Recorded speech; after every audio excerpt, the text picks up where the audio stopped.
ಹೆಂಡತಿ ಮಕ್ಕಳು ಹೊಸ ಬಟ್ಟೆ ಧರಿಸಿ ಮನೆಯಲ್ಲಿ ಸಂತೋಷದಿಂದ ಇರುವ ಸನ್ನಿವೇಶ.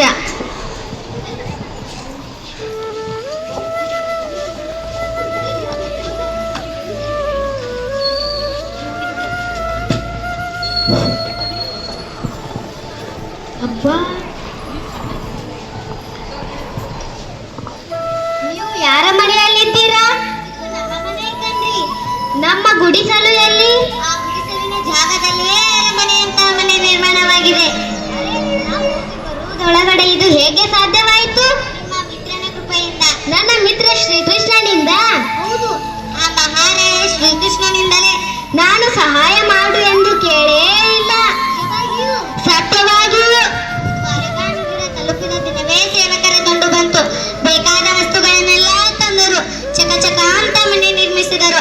ನಮಗೆ ಹೊಸ ಉಡುಪು ಆಭರಣಗಳನ್ನು ಸಹ ಕೊಟ್ಟರು. ಪರಮಾಶ್ಚರ್ಯ. ನನ್ನ ಮನದ ಇಂಗಿತವನ್ನು ತಿಳಿದುಕೊಂಡು ಎಲ್ಲ ರೀತಿಯ ಸಹಾಯ ಮಾಡಿದ್ದಾನೆ ಶ್ರೀಕೃಷ್ಣ. ತೆಗೆದುಕೊಂಡು ಹೋದ ಅವಲಕ್ಕಿಯನ್ನು ಅವರಿಗೆ ನೀಡಿದಿರಾ? ಹ್ಞೂ, ಕೊಟ್ಟೆ. ಬಹಳ ಆನಂದದಿಂದ ತಿಂದು ತನ್ನ ಹೆಂಡತಿ ರುಕ್ಮಿಣಿಗೂ ತಿನ್ನಿಸಿದ. ಅಪ್ಪ, ಬಡವರ ಮನೆ ಅವಲಕ್ಕಿಯನ್ನು ಸಂತೋಷದಿಂದ ತಿಂದರಲ್ಲ, ಇದು ಅವರ ನಿಜವಾದ ಸ್ನೇಹ ಹಾಗೂ ದೊಡ್ಡ ಗುಣ. ಮತ್ತೆ ನೀವು ಅವರ ಹತ್ತಿರ ಏಕೆ ಸಹಾಯ ಕೇಳಲಿಲ್ಲ? ಆತ ಸತ್ಕಾರ ಮಾಡಿದ್ದು ನೋಡಿ ನನ್ನ ಮನಸ್ಸು ನಾಚಿ ಕುಗ್ಗಿ ಹೋಯಿತು. ಮತ್ತೆ ಏನನ್ನು ಕೇಳಲು ಮನಸ್ಸಾಗಲಿಲ್ಲ.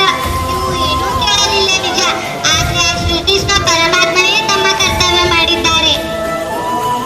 ಮಕ್ಕಳೆಲ್ಲ ಎಲ್ಲಿದ್ದಾರೆ? ಅಪ್ಪ, ನಮ್ಮ ಹೊಸ ಬಟ್ಟೆ ನೋಡಿ ಎಷ್ಟು ಚೆನ್ನಾಗಿದೆ. ಸರ, ಓಳೆ, ಬಳೆ ಎಲ್ಲ. ಅಪ್ಪ, ನಿಮಗೂ ರೇಷ್ಮೆ ಬಟ್ಟೆ ಕೊಟ್ಟಿದ್ದಾರೆ ನೋಡಿ. ನನಗೆ ಬೇಡ, ನೀವೆಲ್ಲ ಧರಿಸಿಕೊಳ್ಳಿ. ನನಗೆ ಆ ಶ್ರೀಕೃಷ್ಣ ದೇವನ ಸ್ನೇಹವೇ ರೇಷ್ಮೆ ಬಟ್ಟೆ. ಅವನ ಮಾತೇ ನನಗೆ ಆಭರಣ. ಅವನಂತಹ ಗೆಳೆಯನನ್ನು ಪಡೆದ ನಾನೇ ಧನ್ಯ.